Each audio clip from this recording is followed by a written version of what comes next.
à tous, c'est Hermès, j'espère que vous allez bien, bienvenue dans les rois du Bitcoin. On est samedi, on a le temps, c'est le week-end. Demain, promis, grosse vidéo sur les FIBO, ça va être super intéressant, on va essayer de prendre du temps dimanche matin, de travailler sur les FIBO, les zones de retracement, d'où ça vient, pourquoi, etc. Mais aujourd'hui, je voulais répondre à des questions que j'avais pas eu le temps de répondre dans la vidéo de vendredi. On va surtout parler performance, parce que c'est Savino qui m'avait posé la question.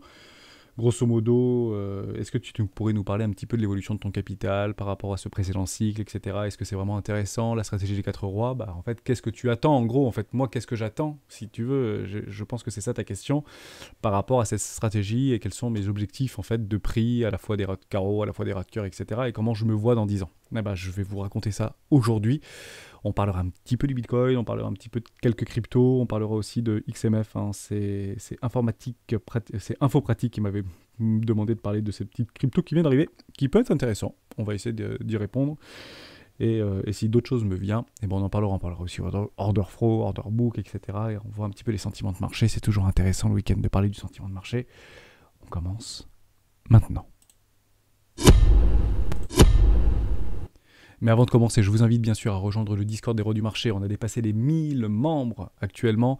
On a une trentaine de membres confirmés, expérimentés, donc qui ont plus de 5 ans d'expérience et qui me font le plaisir et l'honneur en fait de partager leur expérience, leur connaissance sur le Discord. Merci infiniment à vous et bien sûr à tous les autres membres d'être actifs sur le Discord. On s'entraide et on essaye d'avoir une vision claire et essayer en fait de ne pas rentrer dans nos billets psychologiques, de rester soumis à nos émotions, etc. C'est clairement le but du Discord. Et je suis aussi très heureux de voir qu'au niveau des petits salons type Money Management, celui-ci est très fourni. Hein, c'est quelque chose que moi, sur mes précédentes communautés, je voyais moins, parce que comme vous, j'ai fait partie de communautés en tant que membre actif, d'accord, il y a maintenant 3-4 ans de cela, et malheureusement, le côté money management, le côté psychologie mindset était beaucoup moins fourni, et je suis très content de voir que celui-ci l'est davantage. C'est clairement la vision que j'ai moi sur du moyen long terme. Côté stratégie, vous pouvez retrouver la documentation, la stratégie des 4 rois, d'accord, que vous pouvez télécharger en une dizaine de pages. C'est gratuit et n'hésitez pas bien sûr à vous en inspirer pour pouvoir, vous de votre côté, trouver votre propre stratégie. Vous êtes très nombreux également à répondre au petit questionnaire des rois. Merci beaucoup. Alors l'idée c'est de mieux connaître et de mieux comprendre les gens de la communauté. Et c'est un petit questionnaire d'une dizaine de questions. C'est extrêmement simple, complètement confidentiel. Je récupère ni adresse mail ni numéro de téléphone. Et bien sûr, pour chaque question posée, vous avez la réponse me concernant. Côté Bitcoin, je pense qu'on va rentrer pendant plusieurs semaines dans ce nouveau range qu'on a bien délimité hier avec ce retour sur ce premier arrêt. Je vous le remarque très très rapidement.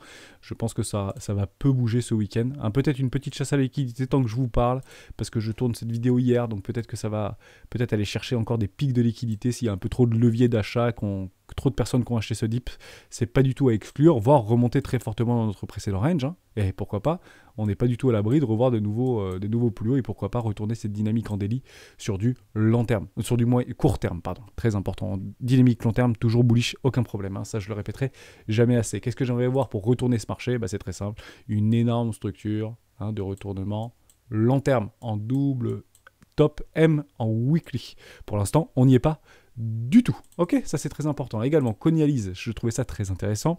On a vu en fait dans la vidéo de jeudi, je crois, qu'on avait complètement déchargé le train, juste ici, d'accord. Donc le ratio long-short au niveau des comptes qui était sur les dérivés, donc sur les futurs, était très très majoritairement à l'achat. Il y a encore une semaine et demie. Bon, on voit que ça a bien dégonflé, mais on voit qu'on commence à retrouver un petit peu d'acheteurs là qui essayent d'acheter le dip. On voit clairement que ça commence à monter au niveau de l'open interest. On repart dans la positivité au niveau de notre funding. Néanmoins, nos spreads, donc sur nos futurs, nos spreads sont toujours dans le négatif. J'ai pas forcément les bonnes datas, mais c'est pas très important. Je pense qu'on est relativement neutre parce que sur mes indicateurs de TradingView, on voit qu'on est passé en fait ici dans le backward direction, ça veut dire que l'offre était supérieure à la demande et on est revenu doucement en fait chercher le Kotango, donc la demande redevient supérieure à l'offre. Donc c'est très intéressant, pourquoi? Même si ça fait mal au portefeuille, même si ça fait mal au mindset, techniquement les spreads accompagnent bien ce mouvement de prix, ce qui est un tout petit peu différent sur Ethereum, d'accord? Alors comme ça, je vous fais le parallèle parce que je voulais vous le dire, je ne vous l'avais pas dit hier, on n'en avait pas parlé. Là, on voit bien que nos spreads sur Ethereum sont décroissants, d'accord? On est presque passé en backward ratio. Ça veut dire qu'il y avait peut-être à un moment donné sur nos échangeurs plus d'offres d'Ethereum que de demandes. Aïe, aïe, aïe, attention, d'accord? Est-ce qu'on se débarrasse un peu trop rapidement de nos Ethereum? Clairement, c'est ce que j'ai pensé. En tout cas, on a fait une jolie chasse à la liquidité. Pourquoi? Parce que le cours a quand même latéralisé. On est toujours dans notre range, D'accord? Donc ça, c'est super intéressant. Pourquoi? Bah, ça veut dire qu'en fait, on a nettoyé le train de nos dérivés. Par contre, on a massivement acheté en spot. Eh oui, tout à fait, hein, c'est clairement ça. Hein. Donc là, côté Bitcoin, on a peut-être moins acheté de Bitcoin. Hein, on avait bien vu qu'il y avait quand même des zones juste ici avec des amas d'ordre dans milliers de Bitcoin, notamment sur notre order book, qui est ici. Là, il y avait énormément d'ordre. Je ne sais plus si c'est sur quoi. Bitfinex, hein, c'était ça. Il y avait des amas d'ordre qui étaient juste délirants. Voilà. Qui n'y sont plus d'ailleurs. Hein. On commence à les revoir. Mais techniquement, ils n'y sont plus. Bah, ces amas d'ordre n'ont pas été fils. D'accord? Ils ont disparu. Peut-être qu'ils ont été fils plus haut. D'accord? Mais on voit que nos spreads sont bien déchargés. D'accord? Donc, et qu'est-ce que ça veut dire? Bah, pour moi, qu'il y a beaucoup plus d'achats de spot sur Ethereum que sur Bitcoin, qui peut-être confirme notre dominance que Ethereum risque sur un nouveau cycle haussier surperformer le Bitcoin. Tout simplement, c'est ce qu'on voit. Et pourquoi pas savourer, qui sait, notre high season pendant le printemps. Donc ça, c'était très important. D'accord, on a eu des gros pics de liquidation, à la fois de short et à la fois d'achat. Beaucoup plus d'achats, bien évidemment. Donc c'était des acheteurs agressifs en levier qui se sont fait liquider ici. Et on a vu sur cette grosse match où il y avait beaucoup de vendeurs qui arrivent un peu sur le tard, hein, comme souvent, et qui malheureusement se sont fait également liquider. Solution et résultat, entre guillemets, latéralisation du cours. Et on est dans un range maintenant, on en a parlé hier, d'accord? Pour moi, le train est suffisamment déchargé pour pourquoi pas structurer des nouveaux W1 bottom en daily, donc pour retourner cette tendance court terme. Est-ce qu'on peut aller quand même plus bas? La réponse est oui, bien évidemment. On peut toujours aller plus bas, et ça on l'avait bien vu hier, c'était important. Également, juste au niveau de nos comptes, j'aime bien vous montrer Binance Future sur nos datas. On l'a vu ici qu'on était à 61 000 Bitcoin leveragés, plus de 3 milliards de dollars, et actuellement on est à moins de 2 milliards. Waouh, intéressant, hein? On a bien déchargé le train, hein. C'est ça qu'il nous fallait, hein. On l'avait vu, on l'avait prévenu. Bon, il fallait s'y attendre. Est-ce qu'on aurait pu continuer à avoir de nouvelles hausses sur le Bitcoin et de nouveaux ATH? La réponse est oui. Pourquoi? Parce que le marché peut être plus irrationnel que vous ne pouvez rester solvable. D'accord? On le voit bien sur Tesla, par exemple. On pensait qu'à 300 $, Tesla, c'était déjà incroyable. On a dépassé les 1000 $. Et aujourd'hui, on dit, mais Tesla va encore monter. Ouais, pourquoi pas? Jusqu'au jour où il ne montera plus. Hein. À un moment donné, l'apesanteur va reprendre ses droits. Hein. Ça, pour le coup, personne n'en est exclu, bien évidemment. Hein. Il n'y a pas un actif financier qui va nous donner tort ou raison à long terme. C'est évident, les marchés corrigent, c'est normal. Hein. Ce sont des cycles généralement de 4 à 5 ans qui sont complètement connus des marchés financiers depuis les 70 dernières années. Mais intéressant de voir que le ratio long-short s'est un petit peu rééquilibré. On était à plus de 80% et puis là on est en train de passer à 60-40. Bon, on remonte un peu, 65-34, ok. Donc on commence à acheter deep, on le voit, d'accord? Est-ce que ça veut dire qu'on va éventuellement faire de nouveaux plus bas? Pas sûr. Je pense qu'on est en train de structurer des bottoms. Ok, attendons, patience. Nous, chez les rois, on est plutôt moyen, long terme. Je voulais aussi vous parler de quelques... juste avant, très important, je voulais vous parler des options. Très très important, les options. On voit par rapport à hier ou avant-hier, j'ai vu en fait des pics ici de puts qui se sont mis en place, que je n'avais pas vu en fait, que je n'avais pas remarqué. Donc c'est 2000 bitcoins ici et 2000 bitcoins ici. En somme, il y a beaucoup en fait d'institutionnels qui ont shorté probablement, ou des gros portefeuilles qui ont shorté ce marché. Ça on le voit bien sur notre Kingfisher, d'accord? On voit ici qu'il y a des gros amas de short sur les 57 000 $, 54 000 $ et même plus proche 51 000 $. D'accord? Donc actuellement, on est sur les alentours des 49-50 000 $. On est au milieu de notre range, pas de problème. Ok, on attend de voir ce que va faire le cours. Peut-être encore une petite purge du week-end. On verra bien là où ça nous emmène. Techniquement, ça veut dire quoi? Ça veut dire qu'il y a des gens qui ont probablement massivement en fait vendu ici du Bitcoin ou acheté du Bitcoin. Pardon, il y en a beaucoup qui ont acheté du Bitcoin à contre-tendance, un petit peu sur une dynamique long terme, mais qui sont certains en fait de vendre du Bitcoin à 50 000 ou à 60 000 $. Donc en fait, ils se hedgent en ayant la possibilité de vendre du Bitcoin à 60 000. D'accord? Tout simplement. Donc ça veut dire que si le cours commence à partir dans les abysses à 20 000 $, on se fait exploser tous nos leviers d'achat, même des x2, x3, x5, et qu'on vient à 20 000 $ avant le 31 décembre, je ne dis pas que ça va arriver, rien ne nous l'indique encore une fois actuellement, mais il y a des gens qui sont certains en tout cas de vendre du Bitcoin à 60 000 $. Voilà, c'était juste ça que je voulais vous dire. On a toujours notre strike price à 100 000 $. Est-ce qu'on va y aller? C'est de moins en moins probable. D'accord? Par contre, est-ce qu'on pourra peut-être y aller à partir du 1er janvier? Ça, c'est plus probable. Ok? On a toujours notre max pain price à 48 000 ici. Et on est pile à 48 000. Voilà, à 49 300 actuellement. Donc, encore une fois, les market makers, les échangeurs, les vendeurs de poutes et de colle seront peut-être encore une fois les grands gagnants de ce record d'open interest sur nos options à la fois d'achat et de vente. Qui sait? On n'y est pas encore, hein. On n'est pas encore le 31 et sait-on jamais, le Bitcoin peut encore nous proposer des choses tout simplement folles. En fait, faire ces trucs de Bitcoin comme tant le disent. On va regarder un petit peu les options de juillet. Non, pas grand-chose. 16 000 Bitcoin, ensuite 4 000. Non, j'avais vu mars 2022 que c'était pas mal. Oui, ça commence à être intéressant. Donc toujours ce strike price sur les 100 000 $. Ok, et septembre 2022, non, il n'y a pas grand-chose. Donc 250 000 $, oui, bah sait-on jamais, hein. Qui sait? Honnêtement, qui sait? 250 000 € en septembre, ça surprendrait qui, très honnêtement? Aujourd'hui, tout le monde, et en septembre, personne. Bien évidemment, c'est toujours comme ça que ça se passe. Voilà, je voulais juste vous montrer ça. Donc probablement qu'on reste malheureusement à ranger aux alentours des 45 000, 51 000 $ sur le mois de décembre. C'est le plus probable, en tout cas. Les influenceurs sur Internet s'accordent à le dire. Mais bien sûr, aucune certitude. Personne ne peut prédire le cours. Je voulais vous parler aussi de 3 petites news qui sont passées. La première news, c'est au niveau de MTGOX, par rapport à ces fameux 1 million, enfin 800 000 bitcoins qui ont été perdus, dérobés, etc. On en reparle souvent quand il y a des pics en fait, de volatilité, notamment des retracements un peu profonds vers le bas.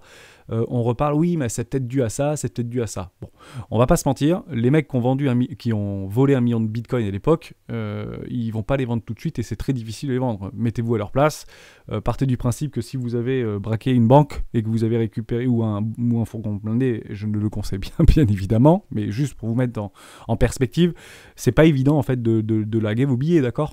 Vous pouvez pas vous acheter une Ferrari demain parce que vous avez récupéré une grande somme d'argent de façon illicite, hein, je m'exprime bien, d'accord? Donc je pense que c'est un peu pareil hein, pour ceux qui ont dérobé parfois du Bitcoin, parfois de l'Ethereum, parfois plein de cryptoactifs, hein, du Doge, ça peut être plein de choses, du Shiba aussi, peut-être qu'il y a eu des choses dans ce sens-là, je ne sais pas, mais techniquement, je ne m'intéresse pas trop à ce type en fait de news qui ressort généralement à chaque fois qu'il y a un truc de moins 20% sur le Bitcoin. Très bien. Maintenant, il y avait aussi un truc très intéressant sur l'homme qui prétendait, donc c'est Craig Wright, qui était soi-disant à l'origine et qui se défend, c'est un Australien qui se défend, et ça on en entend parler dans la cryptosphère depuis maintenant quelques années bien évidemment. Il a gagné son procès, donc 54 milliards de dollars en Bitcoin, donc c'est quasiment 1 100 000 Bitcoins. Bravo, super, il a récupéré son truc, il a réussi à prouver au juge. Est-ce que son confrère, je crois décédé maintenant, vont pas faire appel, etc. Bien évidemment qu'ils vont faire appel. J'imagine bien qu'ils vont faire appel. Donc, pour l'instant, il a récupéré ses bitcoins. Est-ce qu'il va les vendre demain? Bien sûr que non. Enfin, il les avait déjà, entre guillemets. Enfin, ils étaient déjà disponibles. C'est pas des bitcoins qui ont été perdus, quoi. Il me semble pas, hein, du moins. Hein. Je crois qu'ils ont toujours leur petite clé privée avec leurs mots-clés. Donc pour moi, ça devient bien officiellement probablement quand il récupérera ça dans le top round des fortunes du monde. Hein. Il les vendra pas tout de suite. Hein. Il a dit d'ailleurs, en amont du verdict, il avait promis de faire don à une bonne partie de sa fortune à des œuvres de bienveillance. Et à bon entendeur, on espère que tu vas le faire et on espère que tu vas nous proposer un monde meilleur avec tes bitcoins. Super. Donc voilà, pas peur de ça, il n'y a pas de problème. Il y en a qui ont des millions de bitcoins, il n'y a pas de souci. Hein, d'accord? Ça continue et le cours continuera à faire sa vie. Hein, d'accord? Je pense pas qu'il ait besoin d'autant de bitcoins. C'est pour ça qu'il va en filer. Également, j'en avais parlé il y a quelques semaines de cela par rapport à Evergrande et je vous avais dit, il y a très très peu de risques en fait que la Chine fasse un Goldman Sachs. Un Lehman Brothers à l'américaine, d'accord? Je pense que si jamais ça sent mauvais avec Evergrande ou avec le top 3 en fait actuellement qui sont c'est pas compliqué. Il y a Evergrande qui est arrivé, maintenant c'est le top 2, je sais plus comment il s'appelle, et le top 3 qui sont aussi un petit peu dans l'œil du cyclone et qui commencent à révéler des dettes un petit peu compliquées et des obligations qui n'arrivent pas à payer, hein, et des échéances de paiement de financiers et qui n'arrivent pas à payer. Oui, hein, on a mis la pièce dans le jukebox, l'idée c'est de créer la musique maintenant, autant faire mal, très mal d'un seul coup, plutôt que de voir tous les ans la même truc arriver. Donc tout le monde se synchronise, c'est peut-être le meilleur moment pour remettre un gros coup derrière la tête au marché financier, pourquoi pas au parti chinois pour essayer de voir comment il va, entre guillemets, résister à ces annonces-là. Bon, pas compliqué, hein. La Chine a l'habitude de ça, je pense, hein. Il va faire un gros coup de ménage et tout va bien se passer dans le meilleur des mondes, d'accord? En tout cas, le marché a pricé déjà cette nouvelle-là. Ok, Evergrande, c'était avant. Hein. Maintenant, tout ce qui se passe aujourd'hui, le marché le sait déjà. Ok, les grosses annonces qu'on voit nous passer dans les médias, je vous le dis, ça sert strictement à rien. Je parle surtout des mauvaises, hein. Peut-être pas des bonnes. Mais au niveau des mauvaises nouvelles, ça ne sert à rien d'être à l'affût de ces mauvaises nouvelles-là. Pourquoi? Parce que le marché l'a déjà pricé 24 ou 48 heures, voire 72 heures avant. Voilà, c'est comme ça que ça marche, et c'est comme ça que ça marche tout le temps. Alors on parlera de délit d'initié, on parlera de tout ce que vous voulez, non mais c'est comme ça que ça marche, hein. Vous savez, les milliardaires ont toujours un coup d'avance, hein. Ce qui leur manque à eux, c'est du temps, hein. Et ben le temps, ils l'achètent, par n'importe quel moyen, bien évidemment. Ils auront toujours, sur des mauvaises nouvelles, une longueur d'avance pour décharger leur bague, évidemment, évidemment. Donc ça, c'était super important. Il y avait Info Pratique qui voulait qu'on parle de Mars Ecosystem. Alors Mars Ecosystem, c'est apparemment une nouvelle stablecoin, qui est un petit peu, qui est toute nouvelle, hein. C'est même rien du tout, et puis après je parlerai du token parce que ça peut être plus intéressant de s'attaquer au token plutôt qu'au stablecoin. Donc c'est un c'est USDM, ouais c'est ça. Voilà. USDM, donc pour l'instant c'est rien, hein, c'est 6000 de volume par jour, enfin c'est que dalle, c'est 1000 milliards de stable, bon le truc il y a quelques personnes qui font joujou avec, partez du principe que si vous commencez à rentrer là-dedans et jouer sur les excès de marché, plus 100 à levier, etc., enfin je sais même pas où est-ce que vous pouvez faire ça d'ailleurs. Est-ce que vous pouvez mettre du levier là-dedans? Ouais, c'est nulle part. Voilà, c'est que sur PancakeSwap, d'accord? Donc il y a des gens qui font mumuse sur PancakeSwap avec USD Mars 6000 de volume. Hein, grosso modo, c'est vous qui faites le volume du truc. Hein. Donc n'y allez pas, ça sert à rien, d'accord? C'est tout nouveau, bah, il faut bien commencer quelque part. C'est comme les rois du Bitcoin, il faut bien lancer la scène à un moment donné. Et bah peut-être que demain on aura beaucoup d'abonnés, beaucoup de membres sur le Discord, mais il faut bien commencer quelque part. Et puis au début, il y a beaucoup moins de monde. Et ben c'est génial. Et puis demain, on sera peut-être beaucoup plus nombreux. Pareil pour les cryptos actifs. S'il y a la hype sur ce type de choses, c'est intéressant. Par contre, j'aime bien, et merci pour ton partage, parce que ça répond à un vrai problème de décentralisation par rapport aux stablecoins. Actuellement, tous les stablecoins, en fait, sont centralisés. D'accord? Bah oui, parce que ça nous rassure quand même un petit peu directement. Si jamais ça part en cacahuète, c'est mieux de taper sur quelqu'un, d'accord? Que ce soit sur Bittrex avec USDT, que ce soit ou Bitfinex avec USDT, que ce soit avec BUSD avec Binance, ou que ce soit avec USDC avec Coinbase, hein, d'accord? Bon, en tout cas, ce truc a eu un petit peu de hype. Il est quand même listé sur quelques petits exchanges. Est-ce que c'est sur KuCoin ou pas, ou sur des trucs comme ça? Non, je crois pas. Bon, c'est un peu nulle part. Bon, bref, il y a quand même des gens qui ont fait mumuse avec ça sur le swap. D'accord, ça a bien latéralisé, ça part, on prend des profits jusqu'à $1, ça a déjà fait x10, derrière ça revient sur les $2. Bon bah normal, hein. Rien ne change hein, sur les marchés financiers, notamment sur les jeunes actifs. Est-ce que moi je peux investir là-dedans? Et la réponse est non, bien sûr que non. Moi j'attendrai que ce soit listé, et que ce truc a fait ses preuves et que ce soit listé sur des gros exchanges type FTX, type Binance ou type Bigstress ou des choses comme ça, ou Kraken. D'accord. Donc malheureusement, intéressant parce que ça répond, je pense, peut-être à une bonne problématique par rapport à cette utopie de décentralisation et notamment sur les stablecoins. Voilà. Donc est-ce que ce truc a de l'avenir? Est-ce que c'est la première fois que ça arrive? La réponse est non, il y en a plein dans ce sens-là, hein, et il y en a plein qui vont arriver demain. La question c'est de savoir est-ce qu'ils sont suffisamment stackés, entre guillemets, ou des reins assez solides pour pouvoir répondre à toutes les galères qui leur attendent. Je ne sais pas. Voilà, Binance Smart Chain, formidable. 15 millions de market cap, si c'est complètement dilué, vous achetez un truc à 300 millions, sachez-le. Voilà. Donc il y a beaucoup de tokens qui vont être délivrés. Hein, ça c'est les premiers... Les petits trucs publics, là, vous savez, 1 centime ou 1 euro, là, ou $1, ou 5 centimes de dollars. Derrière, ça pète en l'air, bah, c'est super. Bah, derrière, les gens, ils prennent des profits, ça peut faire de nouveaux plus bas, bien évidemment. Ok, donc si vous voulez swapper ce genre de choses, vigilance, hein, faites vos propres recherches et regardez si vraiment, en profondeur, ça vaut ou pas le coup. D'accord? On va parler maintenant au niveau performance, hein, donc Savino, je ne t'ai pas oublié, bien évidemment. Je vous expliquais un peu la stratégie et rentrer un peu plus dans le long terme sur la stratégie. C'est samedi, on a le temps, d'accord? Sauf si je voulais peut-être parler d'une petite crypto juste avant. Non, j'ai pas vraiment d'autres cryptos. On va parler performance, c'est plus intéressant. Ça change un petit peu des vidéos des rois habituelles. Allez, on y va. On va passer sur XBT. Je crois que j'avais de l'historique sur XBT. Non, on va prendre... voilà. Sur Bitfinex, il y a de l'historique, c'est super. Bon, on se met en weekly, c'est super. Bon, techniquement... On a souvent tendance à penser que ici c'est le meilleur moment, donc on achète ici parce qu'on regarde jamais dans le rétro, et puis ici c'est peut-être le meilleur moment, mais finalement on n'achète pas là parce que ça fait des plus bas, donc en fait on achète ici. Ça c'est la stratégie de 90% des traders amateurs, hein, ou des investisseurs amateurs. Généralement ils achètent des tops de marché et ils vendent au pire moment. Donc ça c'est pas quelque chose... Alors si c'est quelque chose que si ça vous est déjà arrivé, tant mieux, c'est que vous êtes vacciné. Eh oui. Et bien évidemment quand vous êtes vacciné une fois, d'accord, bah, le marché aime bien vous donner des secondes doses. Hein. Ici. Hein. C'est pas 3 doses ou 4 doses. Hein. C'est beaucoup de doses le marché financier qui va vous donner au fil du temps. D'accord. Donc la stratégie des 3 rois, c'est très simple. C'est l'idée en fait de commencer à réfléchir, à prendre des positions sur des choses qui sont intéressantes en zone de rechargement. Ok. Donc on va le calculer sur le Bitcoin. parce que moi j'ai acheté du Bitcoin hein, ici, d'accord, j'en avais acheté un peu là, en DCA, d'accord, j'avais lissé fortement mon prix par le bas, et je vais vous donner mais en fait mes objectifs de performance de prix par rapport à un capital. Le montant du capital n'intéresse personne, d'accord, on s'en fiche du capital, ça peut être 1 million, 10 millions, 100 000 ou 10 000 ou 5 000 ou 1000, c'est pas très très grave, la stratégie fonctionne pour tout type de capitaux, d'accord, et tout montant de capital. Le plus important c'est de toujours garder du capital, je m'efforce à garder à minima dans des petits retracements de boucherie infinie, au moins 40% de fiat, voilà, le maximum où mon capital était engagé, c'était aux alentours, c'était je crois ici, là, sur le pic ici, j'avais un peu plus de 60% de mon capital qui était engagé sur les marchés, et je n'ai pas réinvesti, hein, d'accord, donc jamais all-in, hein, d'accord, on ne met jamais all-in. Donc derrière, je vais prendre ma classe éco, pardon, derrière je vais prendre ma première classe, et oui, effectivement, le cours tend à venir chercher ces zones de prix, d'accord, de rechargement, là où tout le monde dit que c'est fini, évidemment. D'accord? Donc ici c'était fini, c'est ici qu'on achète. On reprend et on va un peu plus tirer notre Fibo, d'accord? Sur par exemple ce truc-là, juste là, en continuation de tendance, pardon. D'accord? On parlera des Fibo demain, d'accord? Mais il n'y a pas de problème, mais là c'était juste pour vous mettre en perspective.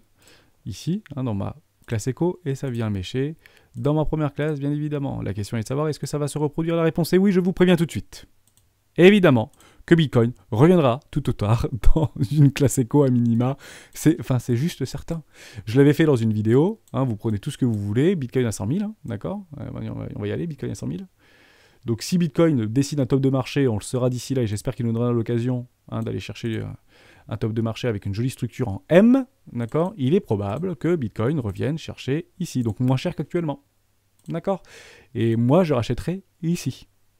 Entre les 20 000 $ et les 39 000 $. Donc, est-ce que quand Bitcoin sera à 100 000, il pourra revenir à 20 000? La réponse est oui. D'accord. Est-ce que si Bitcoin est à 150 000, etc., vous avez compris le principe. Voilà, donc moi je rachèterai du Bitcoin en zone de rechargement d'achat. Pourquoi? Parce que j'ai le temps. Et l'inconvénient de tous les traders et jeunes traders impatients, c'est qu'ils n'ont malheureusement pas le temps. Argent facile, levier facile, parce que c'est beaucoup marketé et on se fait déglinguer. Voilà, c'est comme ça, rassurez-vous, 90%. Des traders amateurs perdent 90% de leur capital en 90 jours. Si vous n'en faites pas partie, bravo, vous faites partie des 10% et mettez en place des stratégies de trading. Il n'y a rien de mieux que cela. Donc, je vais prendre en fait un ordre en classe éco et je vais vous montrer par rapport au dernier. Ici, j'ai un capital de 10 000 €. D'accord? Donc ici, j'ai un capital de 10 000 €. Derrière, je vais jusqu'à 50% d'investissement sur mon capital, que je vais lisser par le bas. Ok? Donc on va dire que juste là, grosso modo, j'avais à peu près investi, je dis une bêtise, ici dans tout là-dedans j'ai 10 000 €, je n'investis que 50%, 5 000, on peut dire que j'avais 10 000 €. D'accord? Ici, sur ce pic-là. Mon objectif, c'est de prendre le plus rapidement possible mon capital et de sécuriser mon capital. D'accord? Donc, qu'est-ce que je fais? J'attends généralement des retracements là-dedans. Et là, hop, ici, je vais prendre l'intégralité de mon capital. Ma position à 110%. Juste là. D'accord? Donc, ici, peut-être sur cette pointe-là ou sur ce break-là. D'accord? Parce qu'on était quand même dans un range à ce moment-là. Hein, c'était difficile de passer ce truc-là. Je prends l'intégralité de mon capital. Donc, ici, d'accord, j'ai 5 000. Parce que ici j'avais 10 000 €, donc j'investis la moitié. Donc je prends mes 5 000, je les sors. D'accord? Je vais le noter juste là. Donc ici, j'ai 5 000 $. Super, c'est gratos. Donc maintenant, je peux faire ce que je veux avec ça. Je peux le réinvestir autre part, je peux réfléchir, me payer des vacances, etc. J'ai toujours 5 000 € ici qui sont investis. Maintenant, on va suivre la tendance. Et je prends des extensions de prix. Ils sont extrêmement simples. Je vais aller prendre mon petit Fibo là. Mon petit aimant, pardon, je vais aller chercher des extensions de prix. Et je prendrai un take profit important, juste là, à 20 000 $ sur les 1,618. Donc je prendrai entre 50%, 20%, 10% de ma position, jusqu'à 80%, d'accord, si je pense que ça ne fera jamais d'ATH. Donc je vais prendre donc mes 5 000 $ ici, comme ça je vous parle de la performance de ces stratégies, va refaire plus 50%, donc j'ai 2500. Je décide de ressortir 2500 $. On est d'accord que comme j'ai fait plus 5%, ici, j'ai 5000 $. D'accord? Donc j'ai attrapé dollars ou euros, peu importe. Hein. Ici, j'ai 7500 $, donc j'ai fait plus 50% de bénéfices que sur du profit. Et j'ai encore engagé sur les marchés 5000 $. D'accord? Donc on est d'accord qu'à ce moment-là, mon capital investi sur les marchés n'est plus de 50%. Il est en fait de 5000 plus 2500, doit 12 500. J'ai bien profité de la hausse, d'accord? Mais je n'ai plus que 40% d'investi sur les marchés, ou 37,5%. D'accord? Vous ferez le calcul, hein. Je ne vais pas faire le calcul, mais dans l'idée, c'est un peu ça. Derrière, j'ai d'autres notions de prise de profit. Ici, à 2,8, à 2,618 et à massivement 3,618. D'accord? Donc ici, on va regarder combien ça pump. J'avais 5000 $, il repump de 50%. D'accord? Donc plus 50% de 5000, bah c'est très simple, ça fait 2500. Donc je reprends mes 2500. Ici. D'accord? Plus 50%. Et ici, on est bien d'accord que j'ai 5000 $. Tout simplement. Donc là, j'avais mis 5000 à la base, et maintenant, j'ai 10 000 balles, plus mes 5000 toujours investis. Donc en fait, mon capital est de 15 000. Et je prendrai un massif profit ici sur les 3,618, qu'on me l'a donné, mais méché que ça l'a pulvérisé. D'accord? Et je sortirai 80% à peu près, entre 80 et 90, 50 et 90% de ma position. On va dire que je relaisse 5000 $ parce que j'ai bien gagné ou peu. Ou au pire, je prends quasiment tout. D'accord? Et je laisse juste 1000 $ dans le Bitcoin. Donc ça refait 34%, 5000 de 34%, ça fait 1030 €. Je laisse 1000 balles. Hop, j'efface tout. Non, j'efface pas tout parce que je vais le garder. Mais je suis un peu brouillon, je m'excuse, j'ai pas le stylet. Donc ici, je laisse 1000 $ de Bitcoin. Et c'est pour ça que je vous dis, dans beaucoup de vidéos, j'ai plus beaucoup de Bitcoin. D'accord? Et je sors mes 5000 $. Donc, sur cette hausse-là, sur un capital investi de 5000 $, où j'ai tout de suite pris mes profits, j'ai 5000 plus 2500, plus 2500. D'accord? Donc, j'ai bien 15 000 € de récupération sur toute cette hausse-là. Qu'est-ce que je fais avec ces 15 000 € là? J'efface tout. On est d'accord qu'on est ici. D'accord? Ici, j'ai 1000 € investis. Stratégie des 4 €. Hein. Et là, j'ai 15 000 €. Ceci, je laisse partir dans la lune. 1 million de $. On va prendre une target d'extension énorme. D'accord? Sur un 3,618 fin de cycle, ou énorme cycle. On va dire que je revendrai mes 1000 $ là, sur les 3,618. Quand le cours ira à, j'en avais parlé dans les premières vidéos d'Héros du Bitcoin, à 240 000 $. Donc mes 1000 $ ici, d'accord, qui sont complètement gratos puisque j'ai déjà gagné 15 000 balles quand même. Donc c'est quand même pas mal, on va pas cracher dessus. Bah, je refais 300%. D'accord, donc ça redevient du 4000 balles ou 5000 balles même. On peut le laisser partir à un roi de cœur à 500 000. Vous faites ce que vous voulez. Vous le laissez mourir pendant 10 ans, ces 1000 balles. Ou ces 3000 balles. Peut-être que vous avez décidé de laisser 3000 $ ou 5000 $, peu importe. Mais vous le laissez, peut-être x10. Allez, pourquoi pas. Allons chercher un x10 ici. Donc 1000% d'augmentation par rapport ici au précédent sommet. Voilà, on va chercher un Bitcoin à 550 000 $.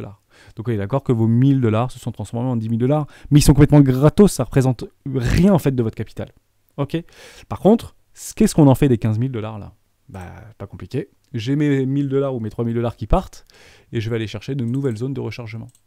Tout simplement. Je vais chercher mes précédents bottom de marché. Je vais aller chercher en haut, on peut les prendre là, sur ce retracement, ou juste ici, c'est très très bien. Et je vais tracer mes zones de rechargement. Tout simplement. Donc mes 15 000 $ qui sont bien au chaud sur mon portefeuille où j'ai fait mon petit voyage et j'ai fait mon tour du monde, bah, mais il me reste plus 15 000, il me reste 10 000. Je dis une bêtise, hein, d'accord? Mais vous imaginez un peu le principe, l'idée c'est de réinvestir en fait ces gains. Bah, c'est là-dedans que je vais les réinvestir, c'est pas là que je vais les réinvestir, c'est pas en suivi de tendance. Ma stratégie c'est pas du suivi de tendance. Et vous reprenez ça indéfiniment. Voilà. Pendant les 10 ou 20 prochaines années. Vous lissez, vous attendez une jolie structure. D'accord? Mais l'idée c'est d'avoir toujours du cash. Et c'est comme ça qu'on fait du cash. D'accord? C'est en profitant de ces hausses-là. Aucune émotion, aucun billet, les structures ont été données ici, il n'y avait pas de problème. Hein. D'accord? Beaucoup peut-être laisseront filer le cours. Mais non, moi je préfère prendre des profits. D'accord? Alors bien évidemment, on est évident que si j'avais ici mis 10 000 balles et que j'étais resté jusqu'à là, eh ben c'est pas 15 000 € que j'aurais eu, c'est 40 000 balles. On est d'accord? Mais malheureusement, à quel moment vous prenez des profits? Qui vous dit que le Bitcoin sera à 64 000 $? Je vous, mais dites, croyez-le, hein, j'y étais ici. Hein, c'était ultra bearish. Hein. Ici, c'était Bitcoin retour à 3000. Hein. Croyez-moi, hein, d'accord? Personne, et j'ai bien dit, personne ne pensait que ce truc allait arriver à 65 000 $. Et qui sait? C'est pas 65 000 $, c'est pas possible de vendre les tops. Au pire, vous vous dites 50 000. Mais même ici, personne pensait que ça allait à 50 000. Je vous le garantis. C'est une évidence. Comme aujourd'hui, prenez du recul, respirez un bon coup. Est-ce que vous voyez maintenant, dans les 8 prochains mois, Bitcoin à 150 000 $? Répondez à cette question. Et à ce moment-là, ok. Moi, je le vois pas. J'ai une target à 135 000. Mais techniquement, il peut aller à 150 000. Mais voilà, c'était juste ça. Il n'y a plus d'émotion, en fait, dans le business, là. D'accord? Parce qu'en fait, vous ne faites rouler qu'avec des intérêts composés sur de l'investissement financier, sans même parler de staking, parce qu'on pourrait parler pendant des heures de staking, de staking en USDT, USDC, BUSD, etc., pour se faire du 10%, etc. Mais l'idée, c'est pas là. L'idée, c'est avec des petits moyens, en investissant des petites sommes tous les mois, est-ce qu'on arrive à créer un empire de stablecoin, enfin un empire de coin ou pas, quoi. Et on arrive à créer un empire financier. Ok, je dis pas qu'il faut mettre tout de suite 5000 balles. D'accord, je dis que vous pouvez très bien lisser des prix, d'attendre ce type de hausse. Comme ça, je vous le refais. Par exemple, autre stratégie, j'ai pas 10 000 euros ou j'ai pas 50 000 euros, moi j'ai que 100 euros par mois. Mais c'est pas grave. Vous tracez les zones de rechargement et tout. Regardez combien de fois tous les mois on a pu vous donner la possibilité de rentrer 100 balles là. On imagine que vous êtes là d'ailleurs, que vous venez de rentrer ici. Ok. Et vous mettez 100 euros tous les mois. Ici. À chaque fois que ça retrace, vous mettez 100 balles. Peut-être que ça va faire ça, grosse structure, et puis là, vous mettez 100 balles parce que on repart en bear market 100 balles. 100 balles, 100 balles, 100 balles, 100 balles. Alors, on est d'accord qu'entre ici, où ça commence à être intéressant, je vais enlever ça, du bear market précédent. Donc, ce type de choses, je vous le dis, ça se repassera. Je peux vous le dire à chaque vidéo, il n'y a pas de problème. Mais on re-rentrera tôt ou tard en bear market sur les cryptoactifs et sur les actifs financiers, c'est une évidence. D'accord? Même si c'est pas maintenant, ce sera dans 10 ans, mais même les valeurs technologiques connaîtront leur déboire, c'est évident. Donc entre là et là, on est d'accord que vous avez eu 70 bars, donc ça fait plus d'un an, on est d'accord, entre 2018 et 2019. Donc 100 euros tous les mois, lissé. Alors oui, c'est peut-être un peu pénible, mais au moins vous n'êtes pas constamment derrière les écrans. Vous pouvez juste regarder une fois par mois les écrans. Est-ce que je suis toujours dans ma zone de rechargement long terme? Oui. Et bien on va mettre 150 balles, d'accord? Et au bout d'un an, ça vous fait 1500 euros. Est-ce que vous pouvez éventuellement prétendre aujourd'hui de mettre 150 euros par mois par rapport à votre rémunération? 10-15% de votre rémunération mensuelle. Ça permet de vous faire travailler votre mindset, de commencer à prendre conscience que l'argent peut être aussi utilisé comme un outil et non pas comme un bien tangible. L'argent, c'est complètement irrationnel. De toute manière, on essaie de mettre de l'argent ici, mais c'est complètement irrationnel. Ça n'a de valeur que ceux qui y croient, entre guillemets. D'ailleurs, c'est le côté un peu hype du Bitcoin, c'est bien ça, hein, c'est pouvoir rechercher de la performance et de la valeur autre part que dans les monnaies fiduciaires, bien évidemment, mais c'est pas l'objet de la vidéo. Mais techniquement, bon, je pense qu'entre ici et ici, en 2 ans et demi ou 3 ans, vous pouvez bien avoir 3-4 000 euros, d'accord? Et si vous aviez vos 3-4 000 euros ici, 5 000 euros peut-être, bah là, vous aurez en fait 15 000 après ce cycle. Enfin, je vous le dis, les traders champion du monde trading mondial, grosso modo de façon annuelle, c'est 20% de gains, hein, d'accord? Annualisé. Les meilleurs. Hein. Je parle du top 10 mondial peut-être, d'accord? C'est 20% par rapport à leur fonds. La moyenne, sinon, c'est sur les traders professionnels, type banque européenne ou américaine, je crois que c'est entre 9 et 12% pour les meilleurs d'entre eux. Pour les meilleurs d'entre eux, entre 9 et 12%. Et on s'aperçoit que 75 ou 80 ou 83% des fonds d'investissement font moins bien que le marché. Donc que par exemple le S&P ou que l'indice du S&P 500 par exemple. D'accord? Donc moi, je n'aurais pas craché là-dessus. J'espère que mes calculs ont été bons. Et ça, vous allez le reproduire indéfiniment. D'accord? Je rappelle également, et je finirai cette vidéo, on aurait parlé plus d'une demi-heure là-dessus d'ailleurs. Bon voilà, par rapport à la performance, c'est intéressant. Donc ça va continuer peut-être, je sais pas, hein, des choses comme ça, jolie structure de retournement, gros pic, ça repart, ok, on repart, et hop, on repart en bear market, ok. Et ben moi j'aurai toujours beaucoup de cash pour acheter ici. Peut-être que vous êtes déjà surexposé ici, peut-être que oui, le truc va partir là. L'objectif, c'est pas d'avoir raison, l'objectif c'est de gagner sur les marchés financiers. D'accord? Et moi je rachèterai ici. Et peut-être qu'en 2042, je ne sais pas, on n'y est pas encore, hein, d'accord? C'est d'aller faire peut-être des 1 million. C'est peut-être à ce moment-là qu'on aura notre million. Qui sait? Je ne sais pas. Parce que, en fait, bizarrement, quand on regarde avec un petit peu de... Je me dis que ce type de truc, bah, en fait, on n'est qu'au début de quelque chose. D'accord? Si on prend entre... Regardez bien. Hein, on va prendre entre 2000 là et ici. D'accord? Ça fait 10 ans. On va regarder Google, vite fait. Comme ça nous met un peu de perspective et on finira là-dessus. Ou Apple? Non, Google, c'était plus intéressant. Bon, Apple, on s'en fiche. J'ai pas envie de tout effacer. Ouais, moi j'attends des classicos. Ne rigolez pas, mais moi j'achèterai ici, je vous le dis. Bon, bref, on va se prendre ici. Est-ce qu'on n'est pas, en fait, sur le Bitcoin? Regardez bien. Ici, peut-être. Ou peut-être ici. Ça fait 10 ans, ça? Entre ouais, des années 80 et 2009, ça fait même 20 ans. Regardez, si on aussi bien, on est juste là. Ça fait 10 ans, mais regardez 10 ans. Et là, quand vous verrez Bitcoin partir, nouveau paradigme, les médias s'en emparent, le dollar est à son plus bas niveau, l'Europe ne sait plus comment faire avec sa dette, regardez le Bitcoin partir dans les stratosphères. Voilà, je resterai là-dessus. Hein. Moi, ça, je crois que c'est Bitcoin. Voilà, mais ça n'engage que moi. Et puis peut-être que dans 15 ans, ce sera complètement différent. Peut-être que les gouvernements auraient réussi à tuer le Bitcoin. Ils auraient réussi, hein. Ou pas. Voilà, moi je pense plutôt que le ou pas sera de mise dans une vingtaine d'années, mais je peux me tromper. Néanmoins, même si ça c'est ma croyance et de façon très personnelle, c'est pas pour ça que regardez bien ce que je vais vous montrer, que ici sur Apple, regardez bien, ici, je me serais cassé avec mon capital et j'aurais pris mes profits, mes 110%. Sur ce, à demain dans une nouvelle vidéo d'Héros du Bitcoin. Ciao.